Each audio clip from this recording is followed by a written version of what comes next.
Lesson number 6, the 5 biggest mistakes men make in relationships. Back in 1989, I went through a divorce, and I'll never forget the feeling that I had as a result of that divorce. I felt like a complete failure. I had worked really hard to make my marriage work, and when it failed, it was pretty painful. And the first words out of my mouth were, I'm never going to get married again. And I think that's what most men think, because when we're in those situations and what we're really experiencing is pain, it's easy to say things that we're going to do to keep us from experiencing that pain again. And without question, divorces are painful. Relationship breakups are painful. Men generally won't speak openly about that pain, but it's the fact. When you lose something that you really cared about, it hurts. That's just the way it is. And so after my divorce, I kind of isolated myself and chose not to be in relationship for a few months. And then after a few months passed, I decided that at least I wanted some companionship. So I attempted to start relationships with people. And the bad news is, I hadn't really dealt with the pain of my divorce and the unresolved emotional issues that came as a result of that. And so by me trying to start relationships, it was virtually impossible. Because when I'd get into a relationship, there was this amazing pattern. And the pattern was this: the relationship would last approximately 3 weeks max. And the women were all saying the same thing.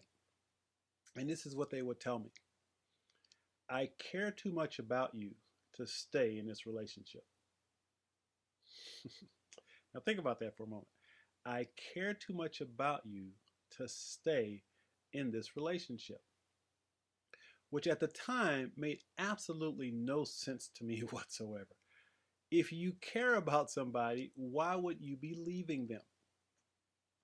And so I struggled with that for a while and got really frustrated with relationships again, and stopped even attempting to pursue a relationship for several more months. But then I decided, I really wanted to at least be in a relationship again. So I had actually started doing some workshops, and I had started to understand a little bit about the dynamics of what was causing my relationships to fail. And I was in this workshop one time, and there was this woman that I met. Just an amazing woman, just great. And I was talking to her about relationships, and I was actually having somewhat of a pity party because I was telling her, you women say you want a good man, and I'm a good man, but yet women keep leaving me, and I don't understand what you women want. And this woman said something to me that literally shook my world. And it was one of the most powerful lessons that I'd ever received. And she said this: she looked at me and she says, Michael,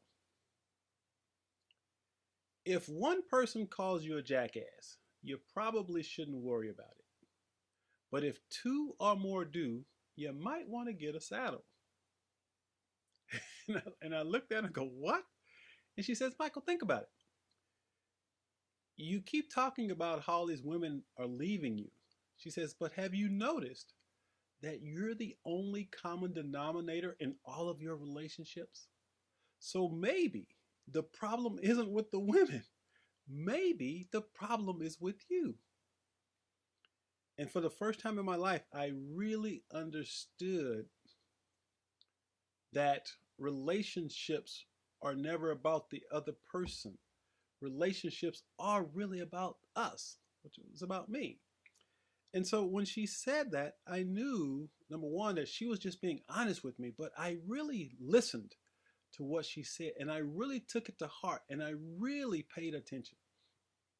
And so I began asking myself deeper questions about what it was about me that was causing my relationships not to work out. And that was pretty challenging because it takes a lot of courage to be that honest with ourselves, to look at what it is that we're doing that's causing relationships not to work out. And I know, generally speaking, as men, what we tend to do is point fingers at women. But the key is we must be willing to look within our own hearts and minds to figure out what it is about us that's keeping us from creating great relationships. And so this has been a pretty long process for me of discovering who I am and why my relationships wasn't working out, and it takes effort. And just like I talked about in the second chapter or the second lesson about doing your inner work, how important that is. Because you got to really understand yourself before you can figure out how to be in relationships. So with that said, I want to share the 5 biggest mistakes I believe men make in relationships. And again, this is the result of my own personal experience. And obviously I've read tons and tons and tons of books on relationships, but most importantly, this is just lessons that I've learned and sharing with other men and the radio show that I do, and just some things that I've learned. And so I want you to really pay attention to these 5 lessons and see if they resonate with you. So let's begin with number 1. The first mistake we make in a relationship is we do not develop a healthy relationship with ourselves. As I mentioned in lesson 2, if we have unresolved emotional issues within, then it's going to affect our relationships. So I don't care who the woman is, I don't care how amazing she might be. If you have unresolved emotional issues, it's going to come back and haunt you.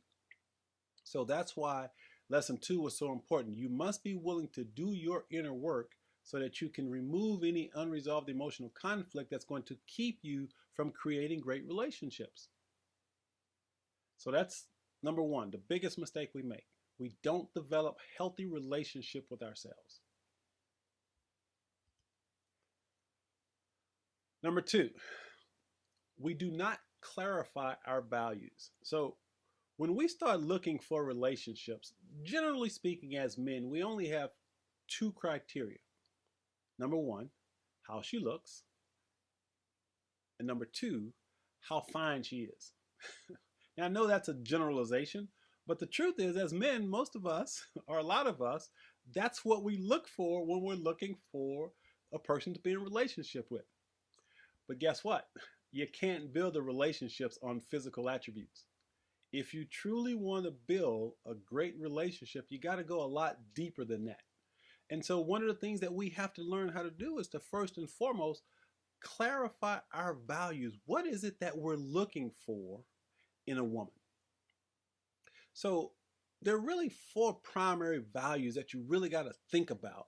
And if you can find someone that you're compatible in these 4 areas, I can assure you, you're laying the foundation for a great relationship. Those 4 values are religion, children, money, and sex.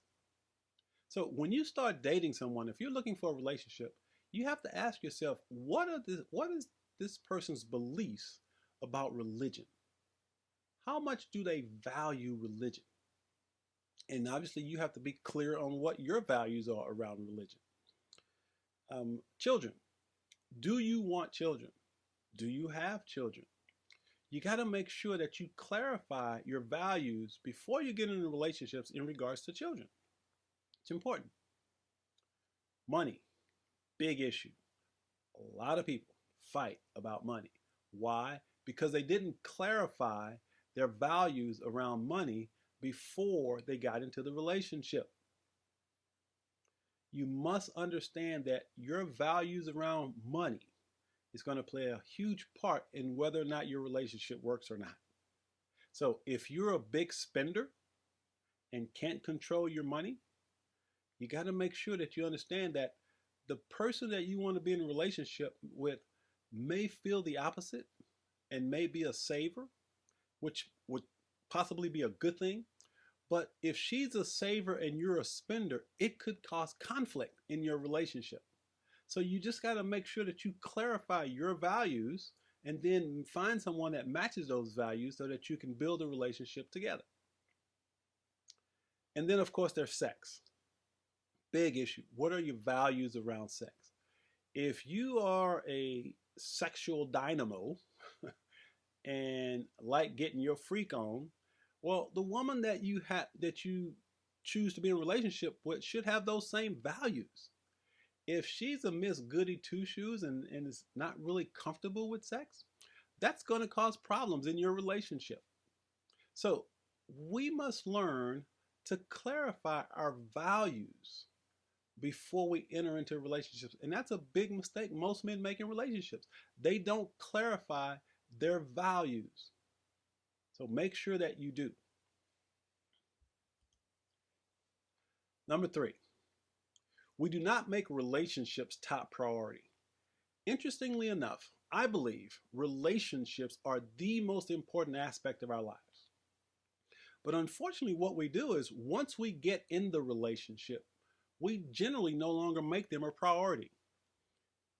We tend to sort of take advantage of, if you will, the relationship by not putting any emphasis on it. And so it is my belief and contention that finding the right person to spend the rest of your life with is the most important decision that you'll ever make.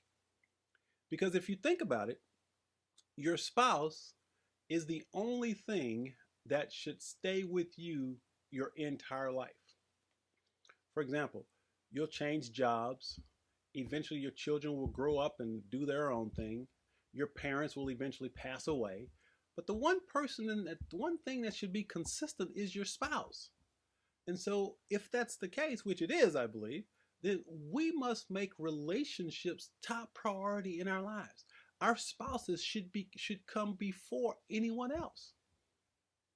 So that's a mistake that too many men make. They do not make relationships top priority.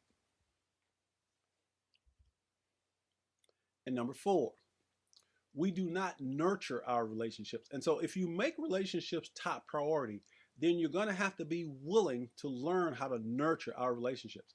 And here's the challenge. Nurturing takes emotions, takes feeling. It's not what you do, it's who you are that will nurture a relationship. It's more of your beingness, not your doingness. For example, if you're being trustworthy, if you're being loving, if you're being sensitive, if you're being caring, if you're being supportive, then you're nurturing your relationship. But if you're just doing things like buying your wife gifts, giving her stuff, that's doing. That's not going to deepen your relationship. To nurture a relationship takes heart. You got to go from here, not from here. So it's not about thinking, it's about feeling. When you feel connected to someone, then you nurture your relationship. And most men struggle with that because, as I mentioned earlier, we're conditioned not to feel. We're taught that it's not okay for us to be in touch with our feelings. And if we're not in touch with our feelings, we can't nurture our relationships. So it's important that you do your emotional work, which will allow you to connect and nurture your relationship. And last but not least, we try to buy love.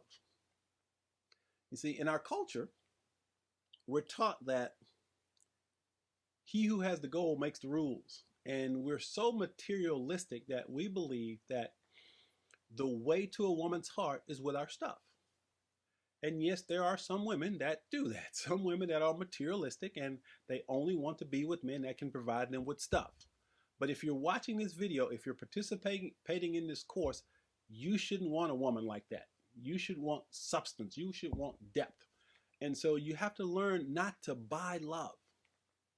You see, you have to be willing to, number one, love yourself enough to know that if a woman can't love you for you, you shouldn't be in a relationship with them. So you should never try to impress a woman with your car, with your cars and your clothes and your stuff, because that's surface, that's temporary. If you really want to find someone to be in love with, to develop a deep relationship with, then you got to go to the heart and have someone love you just for you, the person that you are. And so that's a big mistake a lot of men they make. And if you really think about it, here's what happens when we try to buy love. In reality, what we're saying is that I know you might not love me, but you'll love my stuff. And you can't build a relationship on stuff because she's loving your stuff, not you. You want your spouse, your partner, to love you just for you, irregardless of the stuff that you have. Think about it. When you go on a date for the first time, traditionally, what do we do as men? We're going to get dressed, look really nice. We're going to take a woman to a restaurant that we may not be able to afford, but we want to impress them, right? We want to take them to the fanciest place and sort of showcase that, we have a lot of stuff to give. And of course, a lot of women buy into that. But the key is, it's really not about your stuff. If you can't take a woman on a first date to an inexpensive restaurant or a movie or something simple, if you think you have to just buy their love by taking them to a fancy restaurant or spending money that you don't have, then you're caught in that trap of trying to buy love. It's interesting because my wife and I, on our first date, I took her to Pizza Hut. And I took her to Pizza Hut for a couple of reasons. First of all, because I wanted to just sit down and try to get to know her. So I knew nothing about her. So why should I spend all this money on someone that I don't know? But I just want to have an opportunity to sit down and talk to her, see if I liked her for a second date. The second reason I took her to Pizza Hut is because I love pizza. And if she would have been offended by the fact that I took her to Pizza Hut, then she would not have been the person that I would have pursued a relationship with.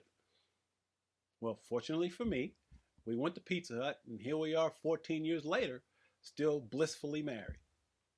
So the point here is, don't try to buy love. Get to know the person that you're going to be in a relationship with after you get to know who you are first. And if you do that, I can assure you, you can build a relationship that truly works. But you have to make sure you pay attention to this list, because these are the mistakes that men make over and over again. We've all made them. I hope that you won't make the same mistakes. So with that said, the question becomes, is it really possible for men to create happy relationships? Is it possible for a man to be happily married? Is happily married an oxymoron? I say the answer is no. I say that it is absolutely possible for men to create relationships that are rewarding and fulfilling without stress. Now, there's obviously going to be conflict in relationships, but for the most part, marriages can and should be wonderful experiences. But unfortunately, too many men are trapped in the old paradigm of masculinity, in which we don't know how to connect in relationship, because we've been taught that our job as men is to provide and protect. But unfortunately, what no one taught us to do is how to connect.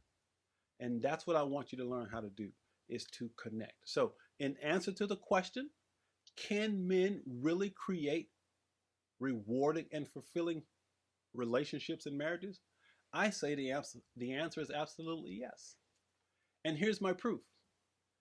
Here's some photos of my wife and I, who will be married 13 years in April.